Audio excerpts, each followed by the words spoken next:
Hello, gang. I am sitting here, been working all morning, and you get so much more done when this camera is not rolling. So this is a 353 exhaust. Now this is the newer style, which means it's all baffled up. There's a wall back there. The exhaust has to go through that wall and then through that little pipe and up and out. That's the old style, all right? I'm sorry, the new style, newer style. These are the ones that are all clogged up. Now, the older style didn't have all that jazz, and I'm about to show you that. So don't lose sight of the muffler. I mean, don't pay attention to the muffler mod. Here's the old style. It just was straight through. All it did was go into the muffler and then out this hole. That's all it did. This is what came on the 353 right here. This came off of a 2152 John Sered that I had. It's same thing as a 353, but it's just the newer style. It has the green gas cap, and this is the muffler that you get. These older ones were so much better, which explains why whenever I ran this thing, the 353, it ran so damn good, just straight the way that I got it. It was so strong. Well, it was basically running with what is kind of like a muffler mod, just a nice open exhaust that goes right out that hole in the top. You can see it right there. So, but I've opened it up even more. I've done this right here. This is 1/2 inch NPT, National Pipe Thread, just black iron pipe. So I was looking around. Normally, whenever I lived in Atlanta, my shop was, I'd been there for like 6 or 7 years, and my shop was really set up nice. I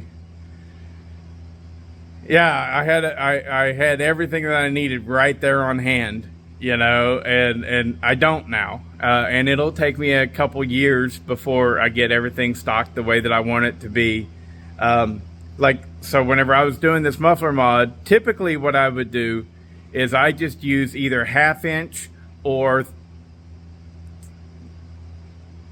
1/2 inch, 3/4, or if I was crazy, 1 inch EMT, electrical conduit. Thin wall, I would braze that or weld that, whatever. I know you're not supposed to because of the galvanizing on it. I don't care.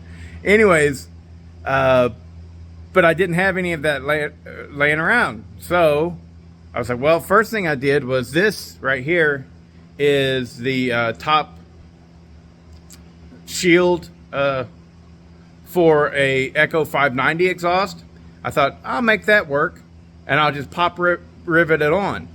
I got my pop rivet gun, but I don't have any pop rivets. And so I was like, and not to mention, I didn't like the way this looked. It wasn't good. I need to get some more of Dino Joe's.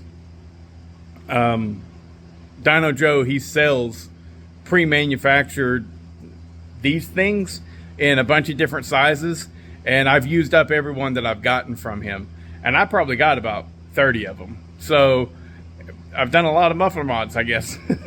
So anyways, I need to get some more of those off of him. But I was scrounging around, so I was like, what do I have? And well, what I did have was black iron pipe. And black iron pipe is thick wall, and so it's not quite as cool. It just isn't. I can't explain it. But I was going to do 3/4 inch, and it just looked too big on this little saw. I was like, that doesn't look right.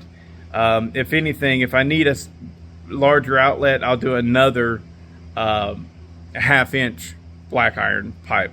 But this is what I came up with. And what I think is really cool, so I have not welded this or anything. What I did was I took my time. Hard to do with one hand. I took my time and I just drilled the hole a little bigger, a little bigger, a little bigger, a little bigger, until I could thread that right down in there. Isn't that slick as a freaking Mena's dick? That is cool. And so this will be the easiest soldering setup I think I've probably ever done, because it's held in there really nice, and just a little bit of solder will keep it in place, keep it from falling out, and it really doesn't need anything more than that. But there's your nice muffler mod. This top one, I just leave it be. I don't even care about that. But if I find that I do something wild and crazy with this and I want more exhaust flow, well then I'll just put another one coming out here or something. Maybe just drill a hole. I don't know. But I'm not worried about it. I think this is going to work out great. And I'm fixing to solder it up, and then we'll see what it looks like. I just realized I'm saying solder. I mean braze. Brazing is a different process than soldering. Extremely similar, but you need higher temperatures and you need different materials for brazing.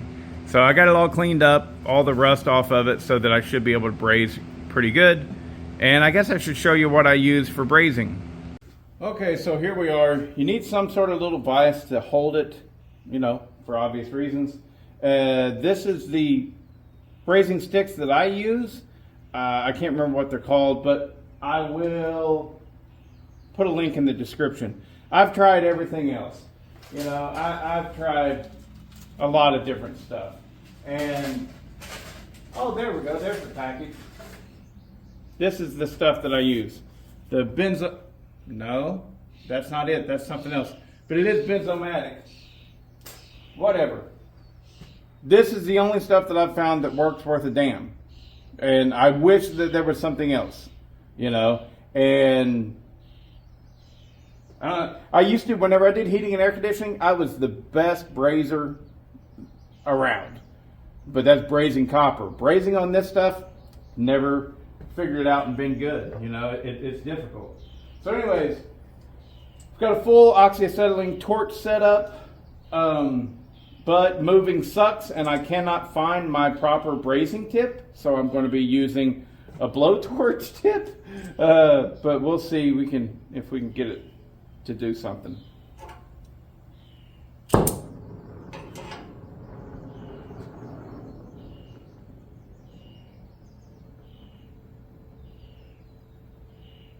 I do wear some sunglasses whenever I'm doing this, but because it does get bright, but I don't go any further than that.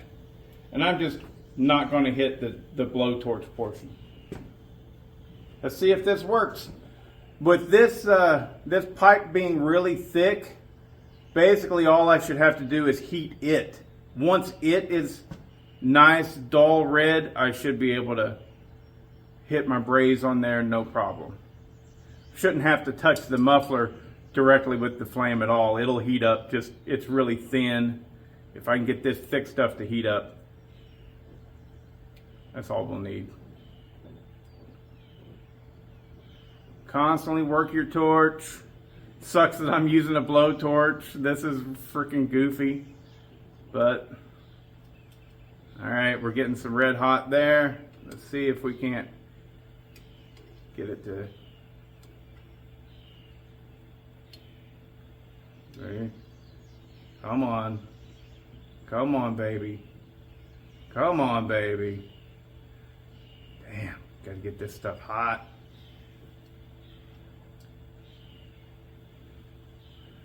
There we go. We're going now. Barely.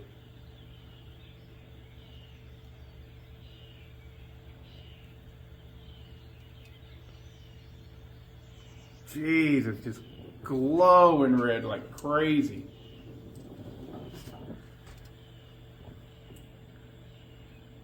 Oh, there we go. We finally ran, you know.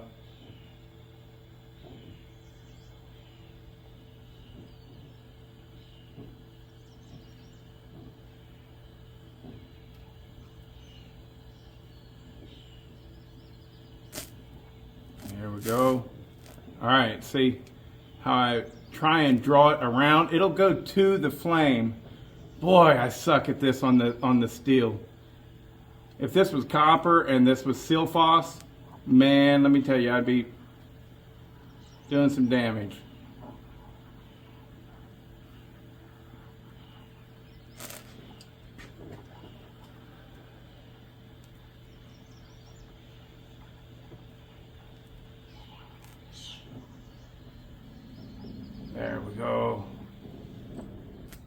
Oh, no!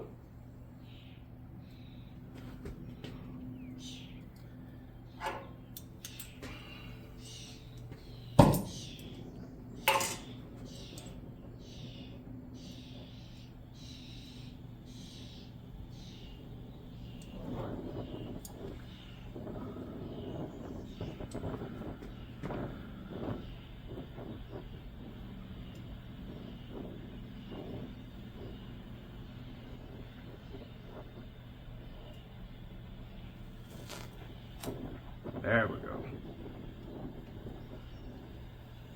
Come on.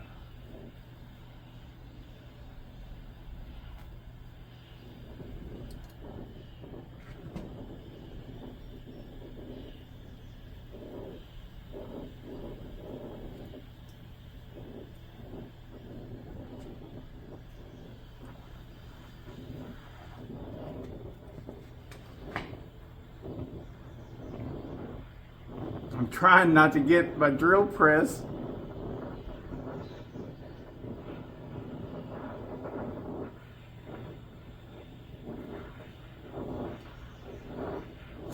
This is horrible.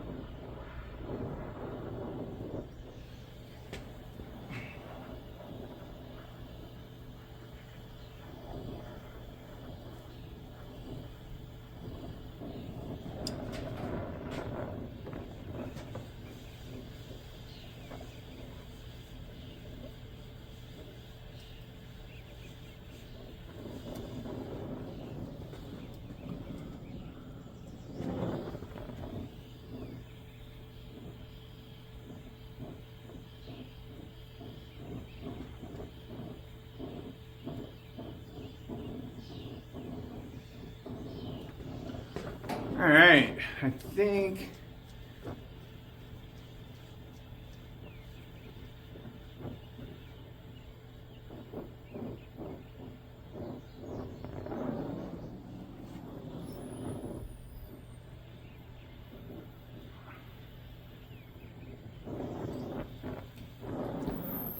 we're going to stop it right there.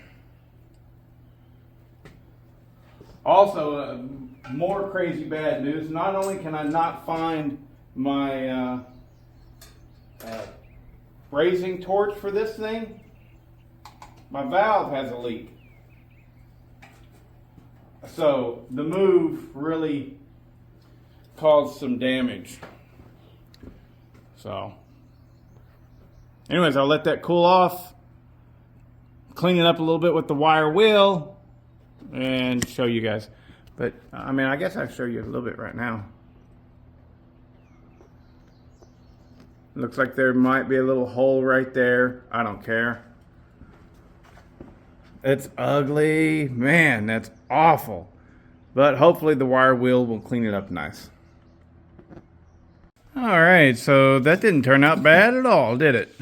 I mean, that's actually one of my better muffler mods, you know? That'll do. That'll do, pig. That'll do.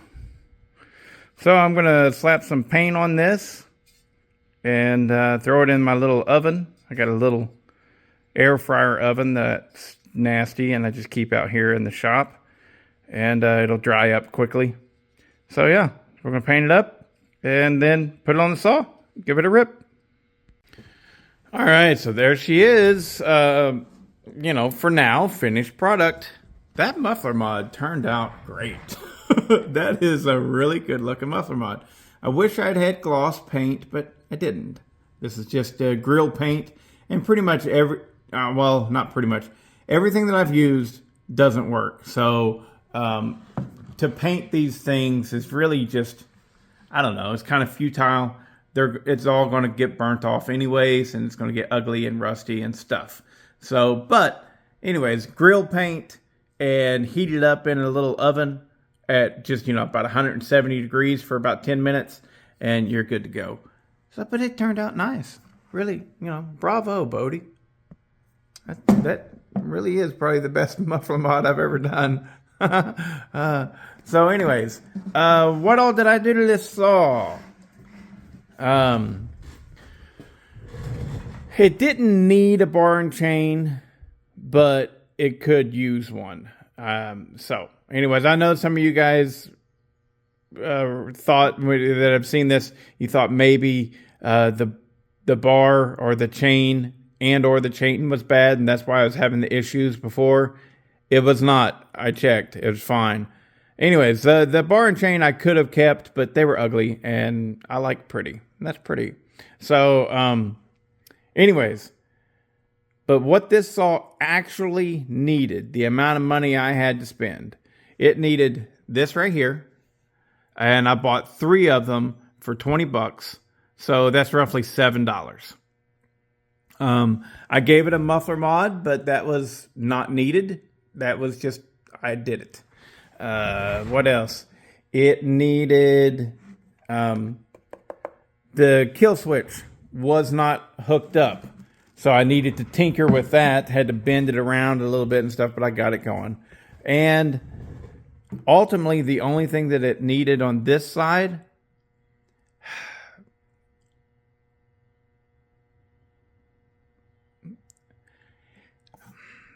so I did get the other clutch cover to work. All right. The brake was sticking. It was grabbing the clutch drum for some reason. And then after messing with it off camera, it did actually start working again. So that brake band must have clipped into the right spot and opened up a little bit further. Whatever was going on, the way that I fixed it is I bought this. I paid for this. I got it on eBay. And what I got, this is an OEM Husqvarna 460 Rancher or 455 Rancher clutch cover and brake setup. Now I chose the orange one because it was cheaper. It was $35, like shipped to me and everything. Something right there, maybe 36. Whereas this gray one, the cheapest I could see was $60 for this. So I ordered the orange one, but they sent me the gray one anyway. So I got this one for, we're going to go ahead and say $35 shipped to me. I did go ahead and put a drum, a different drum so that I could use rim sprockets instead of the spur gear, right? I wanted to use these things. This is the old one that came off of it, which meant I needed to replace this as well as this. So the new pinion gear for the oiler was right at $10. And then the drum itself, I brought a whole drum and clutch and everything. But the drum itself, it's just Chinese. It probably would have been $15 or less, honestly. But let's call it $15. Plus $10 is $25, right? Plus the $7 clip. So we're at $32. And honestly, it didn't need a bar and chain. It just didn't need it. But we'll go ahead and count it in. No, I don't want to count it in. It doesn't count. I paid $100 for it and $32 worth of parts. No. 30. What was it again? 15 plus 10 is 25 plus 7. 15 for the drum, 10 for the oiler gear, which is 25, plus 7 for the clip, which is 32, plus 35 for the cover. We'll say $70 worth of parts. I got the saw for $100, spent $70 on it. So I've got $170 in this saw. And what would it take to get a saw that good these days? Well, I can tell you, to get something that good, you would have to get a Stihl MS-261. And that's $700.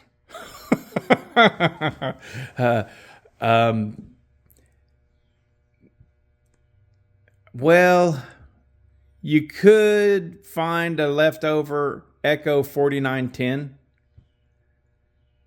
They're not that good right out of the box. Not even close. No. They're not as good as that out of the box. The Echo 4910 out of the box is pretty soft, right? But, you know, you do a muffler mod to it, and right away, it's pretty good. It's a lot better. And they've got great potential. They got more potential than this. Just as much, I'll say. Just as much potential as this. So, yeah, you could get the 4910. And you can still get those on eBay. What's that other? Acme Tools. I think maybe Saw Suppliers still has them. Maybe the Duke still has them. I don't know. There's places online where you can get an Echo 4910, and they're only about $400. And so, yeah, you could do that and have really close to as good a saw as that. But my opinion, this is better than the Echo 4910. I think it's better. Feels better. It's more solid. There you go. I think it's better. But anyway, so what's this video about? I have no idea. I just messing with the 353. And maybe I'll put some cut in here. Maybe I'll save that for another video.